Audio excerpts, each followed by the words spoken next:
nutrition and fitness expert, here to chat with you today about why you want to avoid using the scale as your only measure of progress. In fact, why I recommend not putting a whole lot of stock into the actual weight on the scale. First things first, the scale will tell you one thing and one thing only, and this is your current mass at one point in time. Okay, it does not reflect body composition. It doesn't reflect how hard you've worked.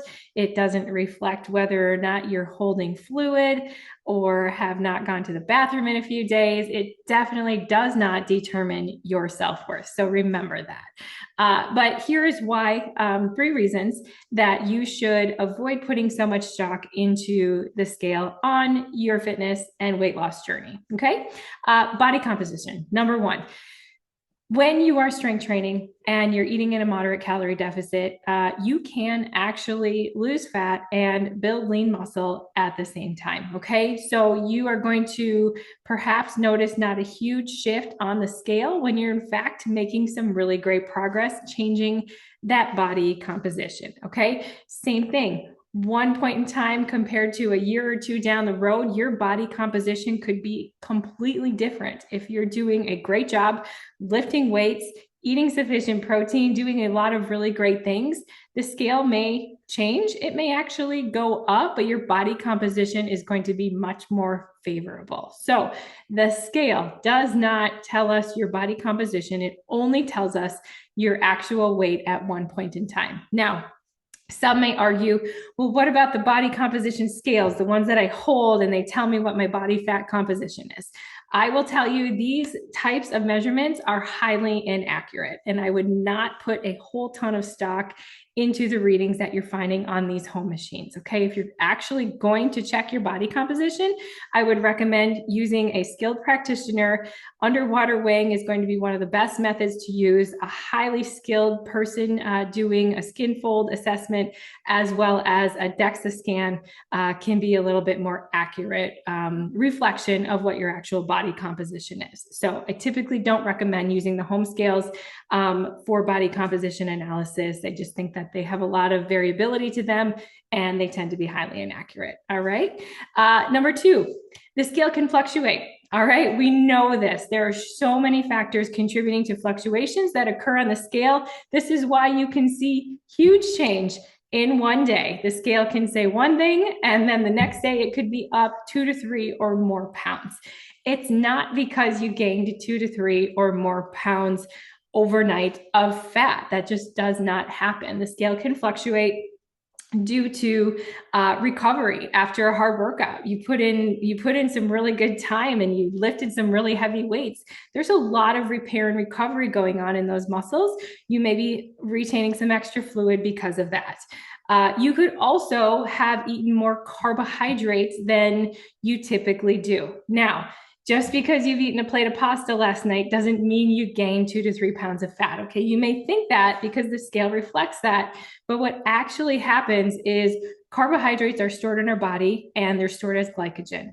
Glycogen holds water. So if you eat more carbohydrates than what you're normally used to, and your body is going to store those carbohydrates as it should because it's getting ready to do the work that you're wanting it to do, that's readily available energy for your workout or for your day-to-day activities. Glycogen holds water. Carbs equal stored glycogen. So therefore, when you eat more carbs than normal, your body's going to retain some additional fluid in the form of carbohydrate. Okay. And again, not a reflection of body fat change. Let's see, hormonal fluctuations. All right, women, you hear me. You see it happen month after month. You can almost tell, exactly when that menstrual cycle is going to start based on those fluctuations on the scale. Hormonal changes are going to cause your body to retain more fluid. Changes are going to shift on the scale, likely not in your favor, especially leading up to that menstrual period. So fluctuations can occur there as well. Same thing happens when we have a high salt meal. Salt is going to cause our body to retain more fluid. So you have Chinese food, you have Mexican food, you really pile on a lot of processed foods the day before. You're retaining extra fluid because of the high sodium content that you had the day before. This does not, again, mean that you've actually gained true fat. Okay. Last thing, constipation. All right. It happens. You haven't gone to the bathroom in 2 or 3 days.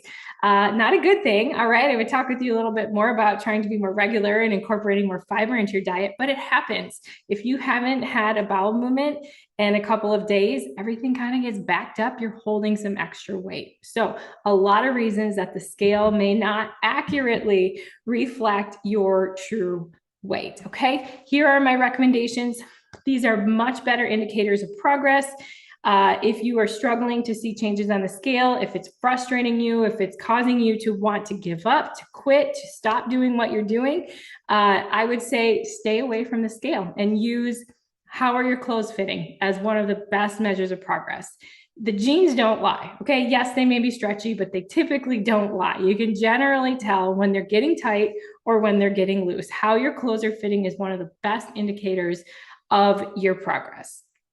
Measurements. So taking body measurements, waist, bust, hip, thigh, and bicep are generally some of the areas that I recommend taking measurements as accurately as you can and remeasuring every 4 to 6 weeks to track your progress. Okay, you're going to see slight changes, but your body getting smaller is a good reflection that what you're doing is helping you to change that body composition.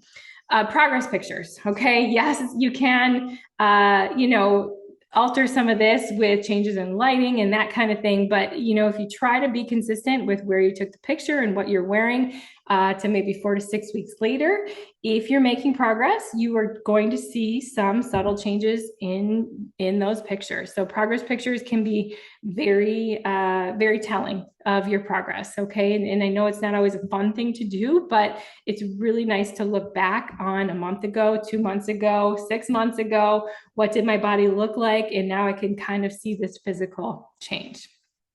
Focus on your measures of progress in increased endurance or increased strength. Okay. If you know you're lifting way heavier than you were 2 to 3 months ago, this is a great indicator that your program is providing for additional muscle building and additional strength. Okay. So measure your progress by the pounds you're lifting, not necessarily the pounds on the scale. Finally, body composition. I mentioned it earlier. If you can get an experienced person to help you take measurements under water wing would be ideal.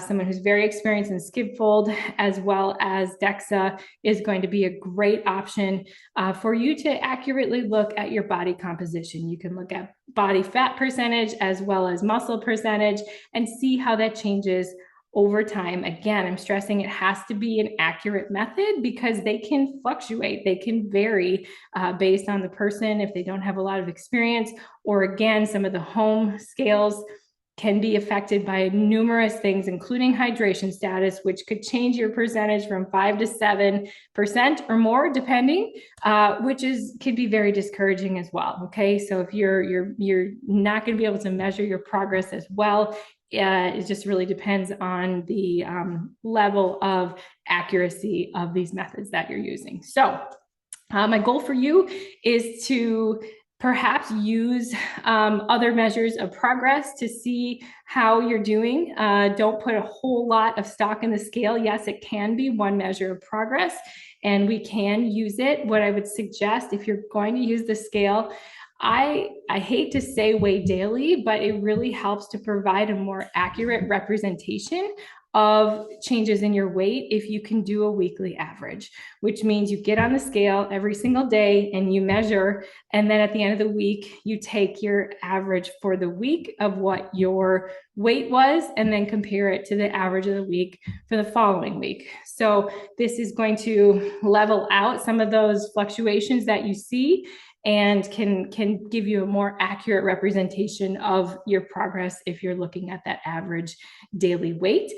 Not something I always recommend for my clients, in particular, those who really put a lot of stock into the scale or who have a hard time not having it affect their day. Okay. Because if they see the scale go up a pound or two, I would rather have them just stay off the scale completely and go solely on the other measures of progress, because they're more likely to just throw in the towel when they see those fluctuations occur not in their favor. Okay, it can be very frustrating. So that is my recommendations regarding the scale and why not to put so much stock into it. I hope you found that helpful. If you do, feel free to follow along, subscribe. I will be posting more videos, especially related to women's fat loss and fitness moving forward.